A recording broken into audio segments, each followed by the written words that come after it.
Place donc à la grande finale de cette troisième Coupe du Monde de rugby à 7 entre les deux meilleures nations du monde, l'Australie et la Nouvelle-Zélande. Les All Blacks en noir avec Jonah Lomu,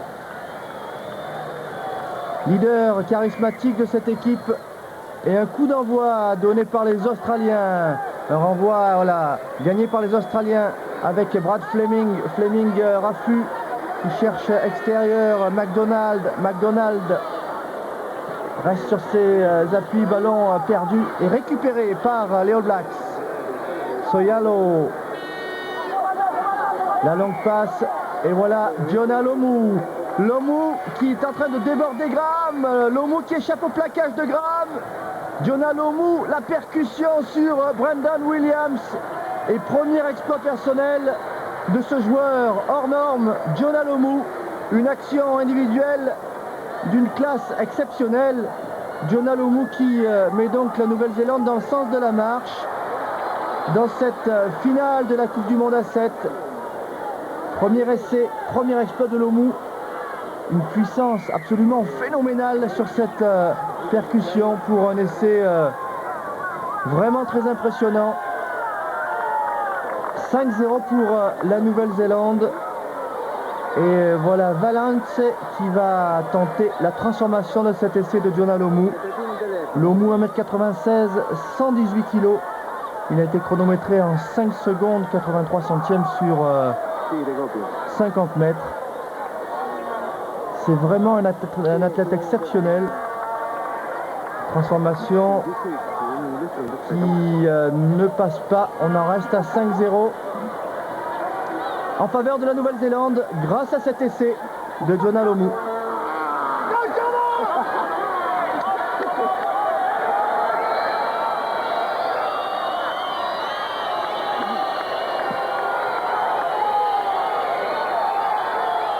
Au rugby à 7, c'est l'équipe qui marque l'essai qui effectue le renvoi. L'équipe adverse a ainsi peut-être plus de chance, puisqu'elle est face au ballon, de le récupérer. On teste des règles pour le rugby à 15 dans le 7. C'est un laboratoire pour le 15. Ballon encore récupéré par les Néo-Zélandais. Cherche la solution. Semblant de molle avec Newby. Solayo et Jonah Lomu à nouveau. Jonah Lomu qui tente de déborder, mais cette fois il est poussé en touche. Le ballon qui reste dans l'aire de jeu. Et pénalité en faveur des Australiens. On la joue rapidement cette pénalité avec Brendan Williams. Huxley c'est un joueur, il y a un bon plaquage là. Huxley c'est un joueur capable de passer la ligne d'avantage. Nouvelle pénalité. On est allé au sol au-delà du ballon. Brendan Williams qui attend un tout petit peu. Une Coupe du Monde à 7 très décevante évidemment pour l'équipe de France. L'équipe de France battue en poule par l'Afrique du Sud, on s'y attendait un petit peu. 19-0. Moins attendu en revanche les défaites face à la Géorgie.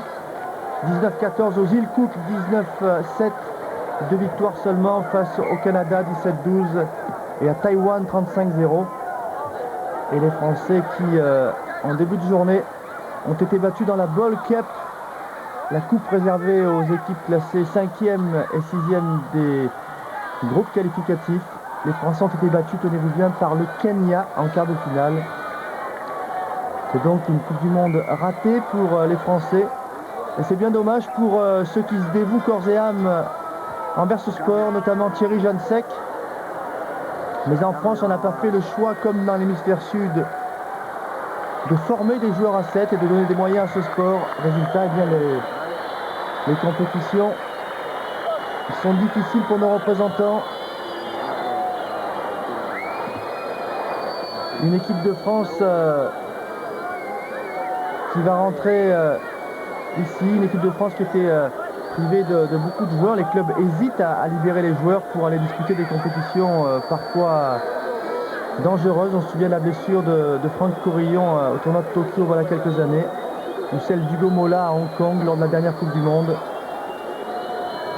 Toujours les All Blacks en action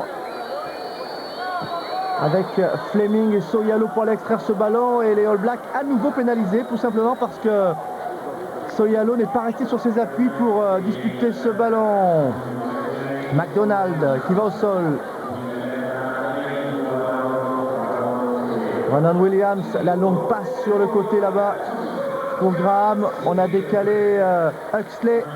Huxley qui trouve le soutien. Graham et un ballon échappé qui est récupéré par Brandon Williams. Et Brandon Williams qui va laisser, mais il me semble qu'il a laissé échapper le ballon avant d'arriver dans l'embut. On va peut-être revoir cette action au ralenti.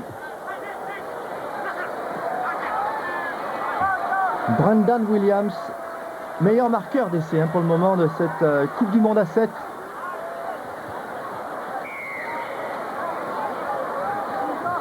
Alors on va voir, et il semble que l'essai soit accordé.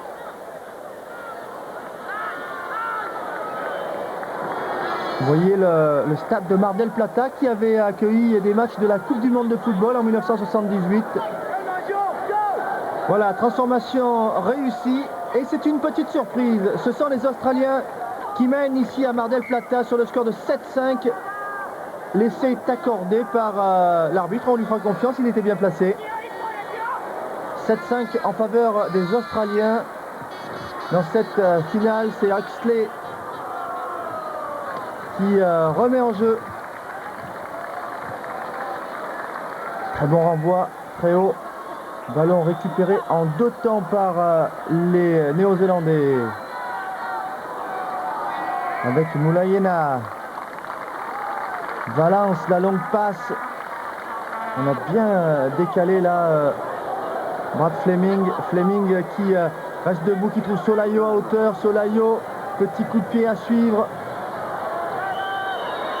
Ballon difficile là. Ballon très difficile pour Sam Payne. Et léger en avant de Sam Payne tout près de sa ligne d'en-but. Très très bon esprit dans cette Coupe du Monde de rugby à 7. Les joueurs adorent ce type de tournoi. L'occasion de rencontrer des adversaires, de pratiquer son sport favori avec peut-être un peu moins de pression qu'en rugby à 15. Voilà, ça fait la mise au jeu. Les Australiens un peu bousculés. Bon ballon de relance pour les Australiens. Oh, avec Huxley qui a voulu partir. Petit plaquage à retardement, m'a-t-il semblé. Plaquage assez dangereux, assez haut. Vous voyez, Huxley il passe par-dessus. Et là, ouais, il va un peu sur le défenseur qui avait sauté. Mais c'est vrai qu'il y avait un petit quelque chose. Pénalité en faveur de l'équipe d'Australie.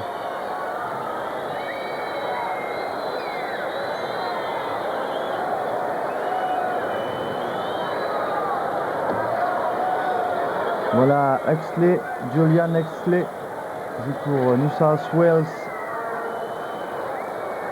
Et la touche, le lancer effectué par Robert McDonald. Prise de balle pour les Blacks. Avec Tenana. Tenana qui a pris l'intervalle s'il existait. En tous les cas, il a réussi à passer. Ballon récupéré par Brad Fleming sur la ligne des 22 mètres. On part au ras. On est contre un jeu qui ressemble tout de même un petit peu au jeu à 13 aussi, avec beaucoup de défis. Et Valence qui s'en va, une passe pour Lomu. Et voilà le deuxième essai personnel pour Jonah Lomu, grâce à la bonne pénétration de Valence. Deuxième essai personnel pour Jonah Lomu qui permet à son équipe de reprendre les devants. Les Blacks mènent sur le score de 10-7. Dans cette finale de la 3e Coupe du Monde de rugby à 7. On voit Valence, bon raffut, qui est bien pris, mais toujours la faculté de faire les passes. Et ensuite, la percussion à l'épaule de Jonah Lomu, que l'on n'arrête pas. C'est le deuxième essai de Jonah Lomu, qui a disputé déjà 2 Coupes du Monde à 15. Qui a disputé la finale de la Coupe du Monde 95, la demi-finale de celle de 99. Souvenir énorme pour le rugby français avec la victoire des Français face aux Blacks. Et bien voilà, Jonah Lomu en passe de remporter enfin une Coupe du Monde, celle de rugby à 7. Voilà le drapeau qui se lève. Les All Blacks qui mènent maintenant 12-7 grâce à la réussite de leur buteur Tenana. Pour le plaisir, John Alomou à nouveau.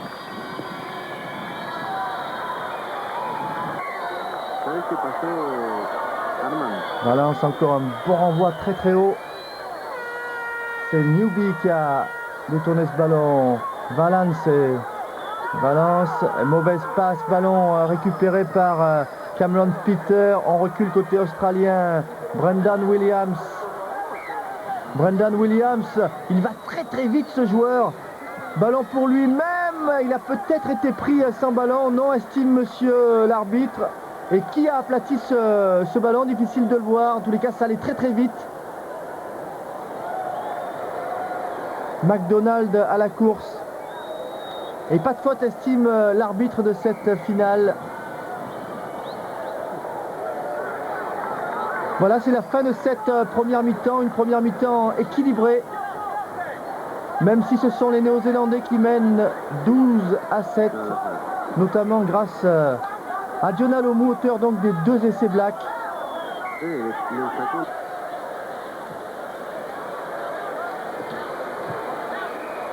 Le début de la deuxième mi-temps, à 10 minutes d'une belle victoire, les Blacks. Ballon bien récupéré là par les Australiens. Tout de suite on essaie de décaler, on cherche Brandon Williams qui vient trouver Exley près de lui. On sort ce ballon grâce à McDonald. Brandon Williams qui est pris là tout près du regroupement.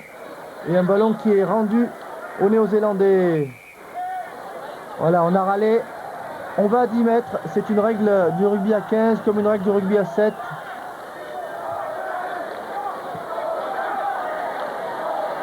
Valence.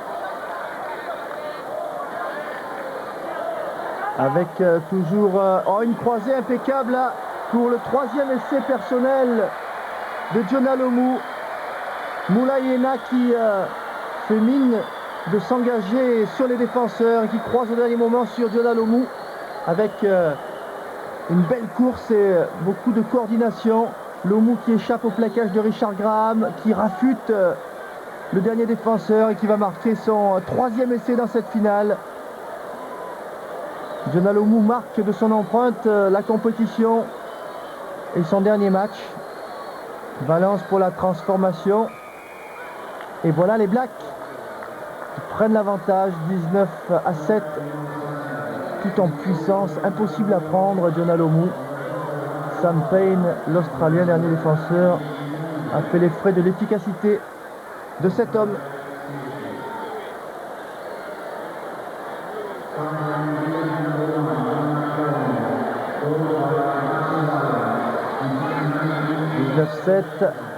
Ballon récupéré là par les Australiens en 2 temps et léger en avant signalé par l'arbitre de cette partie.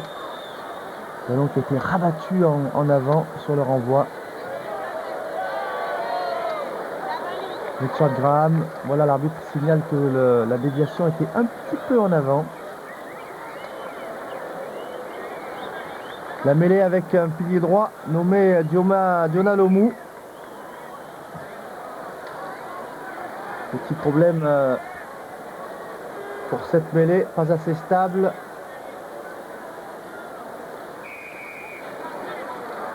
Et ils sont pénalisés les Australiens. Solaio qui est rentré dans les 22 mètres. Nouvelle pénalité en faveur des Néo-Zélandais. Valence qui la joue vite sur le petit côté. Plutôt il a choisi Solaio. Avec Newby, Valence, la fin de passe. Et voilà l'essai entre les poteaux de ce joueur si tonique, à Mathieu Valence des Auckland Blues. Et voilà la Nouvelle-Zélande qui prend le large dans cette finale. Les Néo-Zélandais mènent sur le score de 24-7. Voilà le petit geste.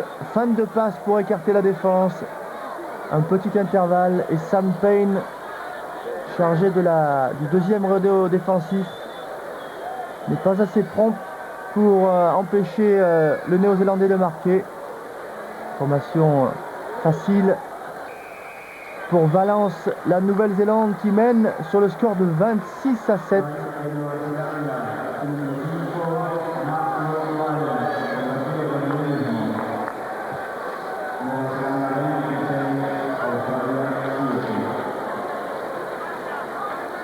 Les Néo-Zélandais vraiment impressionnants dans cette Coupe du Monde. Vainqueurs des Samoa 45-7 en quart de finale. On l'a vu tout à l'heure des Argentins 31-7 en demi-finale. Vraiment une grosse équipe Black dans ce tournoi à 7.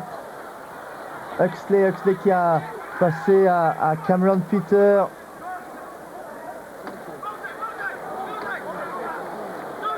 Bonne progression là des Australiens. Milieu du terrain. Petite faute des Blacks. On joue rapidement avec Brandon Williams. Quels appuis il a ce Brandon Williams. Mais passage à vide signalé par l'arbitre de cette partie. On est passé devant l'attaquant australien. On voit le crochet. Deuxième crochet. Là un Australien passe et fait écran sur le défenseur. C'est interdit. Et l'occasion pour les All Blacks de récupérer le ballon à Mathieu Valence, tranquille. Je vous parlais de la décontraction des joueurs dans cette Coupe du Monde. La Coupe du Monde de rugby à 7, en attendant la grande, la belle, la vraie Coupe du Monde à suivre sur France Télévisions, France 2 et France 3. Ce sera en 2003. Nous serons ravis de suivre avec vous cette compétition. Le rugby sur France Télévisions, c'est également ce week-end avec 2 matchs à suivre samedi. Galles-Angleterre et Italie-Irlande, samedi après-midi. Dimanche après-midi, eh bien, on a rendez-vous avec l'équipe de France pour ses débuts dans le tournoi Destination, avec un match au Stade de France face à l'Écosse.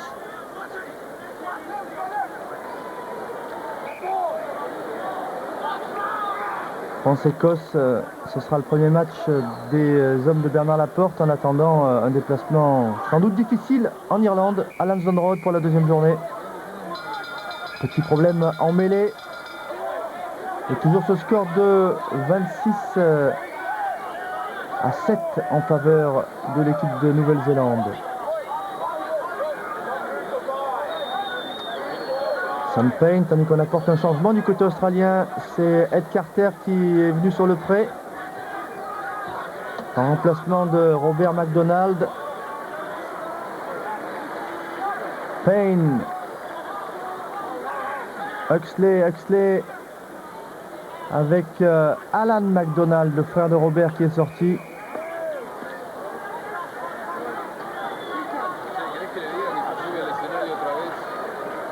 On est fatigué, 3 jours de compétition dans la chaleur ici à Mar del Plata. Difficile pour les organismes. Il y a les courses, il y a les chocs et il y a la chaleur dans ce rendez-vous des meilleurs joueurs de 7 du monde.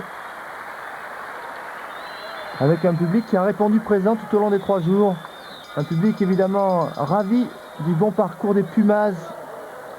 Présenter une équipe très compétitive, très joueuse. On a trouvé la touche sur la pénalité. C'est Mathieu Valence qui va effectuer le lancer. Avec l'alignement des Blacks et notamment Craig Newby numéro 4. C'est lui que l'on va porter très haut. On demande le ballon en arrière. Bonne prise de balle à 2 mains à Mathieu Valence.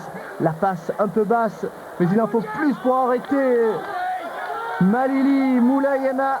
Quel essai avec cadrage débordement, raffut, prise d'intervalle et à l'arrivée un essai remarquable de Moulayena.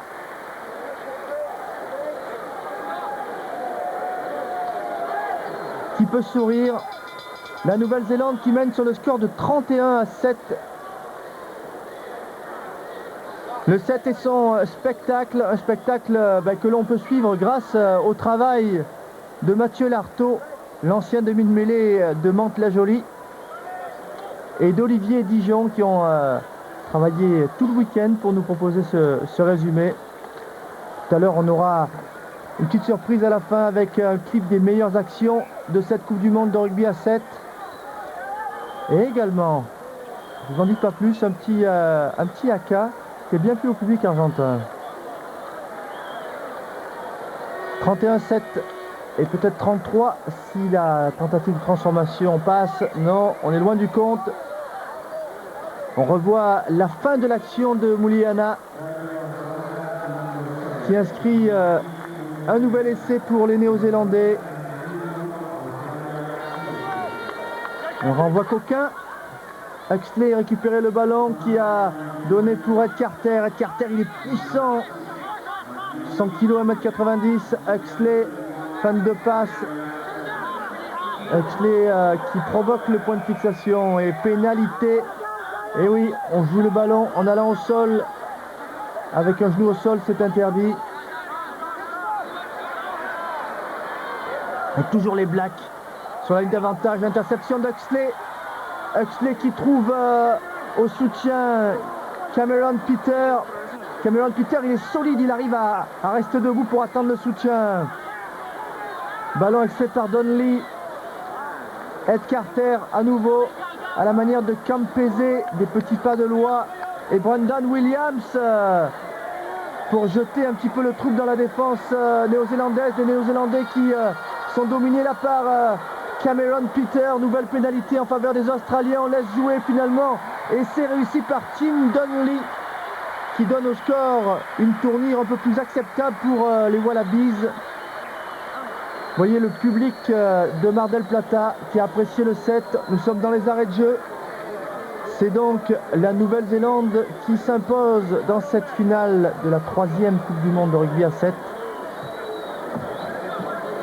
On va tenter la transformation simplement pour avoir le score exact de cette finale avant d'entamer les festivités.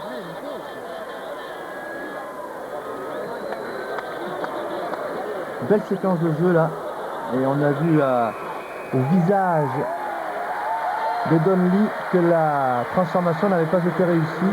Beaucoup de dépit d'un côté, de la joie de l'autre. Voilà la Nouvelle-Zélande, championne du monde de rugby à 15 en 1987, après sa victoire face à la France, finaliste de la Coupe du Monde à 15 en 1995, demi-finaliste de la Coupe du Monde de rugby à 7 en 1997 à Hong Kong. Et bien la Nouvelle-Zélande atteint enfin son but. Les Néo-Zélandais deviennent champions du monde de rugby à 7 ici sur le terrain de Mar del Plata devant plus de 30 000 Argentins. Et regardez cette image, Jonah Lomu qui verse quelques larmes avant une prière collective de ces joueurs néo-zélandais. Image étonnante.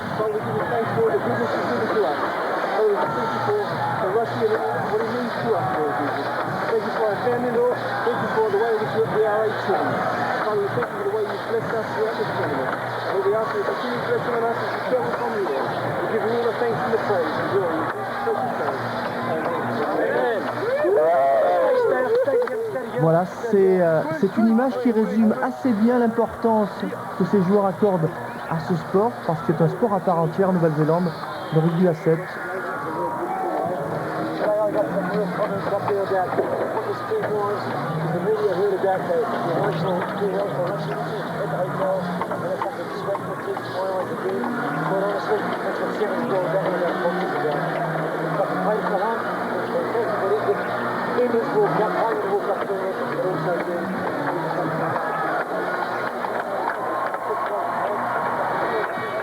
Juste une petite pensée pour Eric Rush, le néo-zélandais.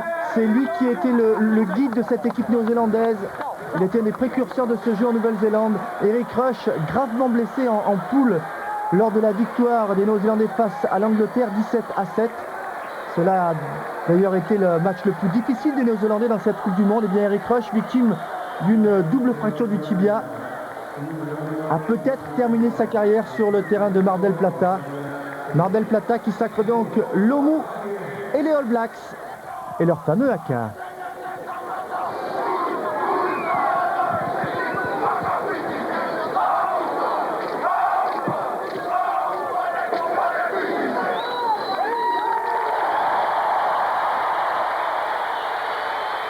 On a beaucoup joué, mais maintenant c'est l'heure de la remise des prix. Et dans le set, pour développer ce sport dans des pays où il n'est pas de première importance, eh bien on a créé des coupes dans ces Coupes du Monde de rugby à 7. La Ball Cup par exemple pour les équipes classées 5e et 6e en poule. C'était le cas de la France. Les Français battus en quart de finale de cette Ball Cup par le Kenya. Ce sont les Chiliens qui remportent cette Ball Cup. L'équipe du Chili récompensée ici sur le terrain de Mar del Plata.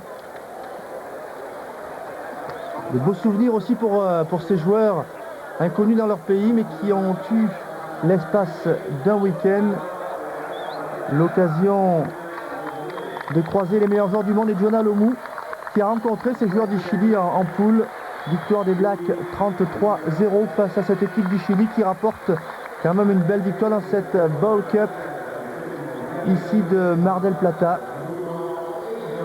Le Chili vainqueur en demi-finale de cette Ball Cup du Kenya 35-12 avant de s'imposer face au Portugal difficilement 21-19 dans la finale.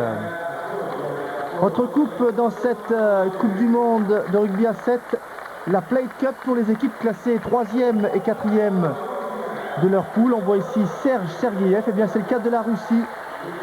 La Russie et son numéro 8, Sergeyev, capitaine de Montauban. Serge Sergeyev qui avait été excellent au mois de novembre dernier avec les Barbarians à Lens lors de la victoire des Barbarians face à la Nouvelle-Zélande. Ah, et bien la Russie confirme ses progrès, des victoires face aux îles Cook 26-10 en quart de finale dans cette Plate Cup, face à l'Espagne 26-7 en demi-finale et une victoire difficile face à la Géorgie en finale 24-12 pour l'équipe de Russie qui confirme tous ses progrès. La Russie, un pays au potentiel certain en matière de rugby. Et voilà la grande Coupe du Monde, vice-champion du monde 2001, les Australiens de Robert McDonald, Cameron Peter, Richard Graham, ils sont tous là, les Australiens battus en finale par plus fort qu'eux, tout simplement. Le score l'indique, 31-12. Du dépit certainement pour les Australiens qui vont bientôt reprendre leur saison avec le début du Super 12 à la fin du mois de février et ce sera une nouvelle saison dans l'hémisphère sud avec encore sans doute beaucoup d'aspects du rugby à étudier. On aperçoit Vernon Pugh, le Gallois, les Australiens un petit peu déçus. Mais ils sont tombés sur plus fort que sur ces joueurs, les All Blacks, 3e champion du monde de rugby à 7. Ils succèdent à l'Angleterre, vainqueur en 93 de l'Australie en finale. Ils succèdent aussi aux Fidji, première Coupe du monde de rugby à 7, avec une participation absolument géniale. Côté anglais, on retrouvait des joueurs comme Rodberg, comme Dalalio. Côté australien, Michael Laina, Campese, Burke, Matthew Burke, des joueurs qui ont ensuite confirmé leur niveau de joueur de classe mondiale à 15. Voilà les Blacks et leur vedette Jonah Lomu pour une victoire indiscutable ici à Mar del Plata en Argentine. L'Argentine qui, elle aussi, progresse lentement mais sûrement en rugby.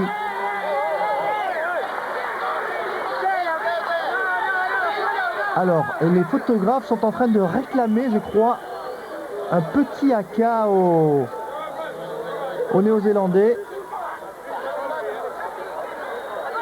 Voilà, les photos souvenirs. Et vous entendez la foule qui demande aux Néo-Zélandais un deuxième haka.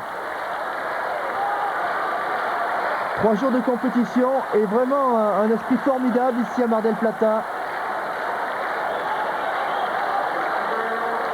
Une petite coupe mais une grande performance pour les Néo-Zélandais. Une coupe sans doute dédiée à Eric Rush, je vous disais, victime d'une fracture, double fracture du tibia. Et voilà la Melrose Cup,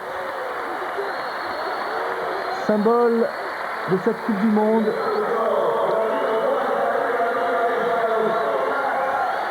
Voilà, elle est belle.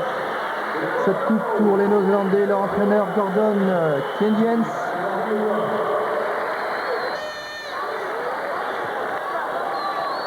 Une équipe néo-zélandaise qui a survolé la compétition. Je disais son match le plus difficile face à l'Angleterre. Un match remporté 17-7. Et tous les joueurs qui touchent cette Coupe du Monde de rugby à 7 sur le palmarès, eh bien, il y aura une ligne supplémentaire pour tous ces joueurs.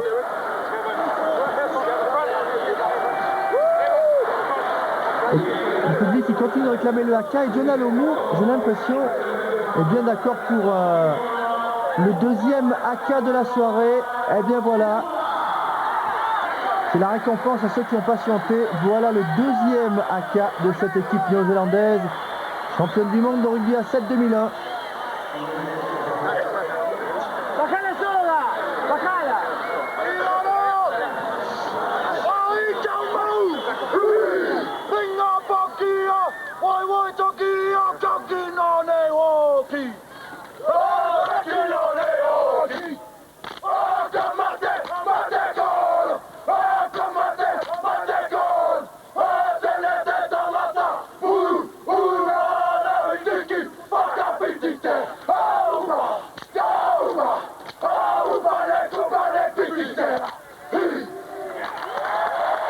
Et bien voilà, c'est la fin de la fête ici à Mar del Plata avec cette victoire des Blacks dans cette troisième Coupe du Monde de rugby à 7.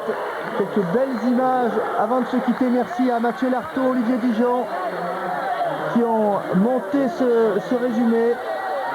Et on se retrouvera bientôt pour d'autres images de 7. N'oubliez pas les rendez-vous de France Télévisions avec demain à 16h05 en compagnie de Thierry Adam. Valence-Nantes, Coupe de la Ligue, demain soir, Saint-Étienne-Auxerre avec Christophe Josse. A bientôt pour du sport sur France Télévisions.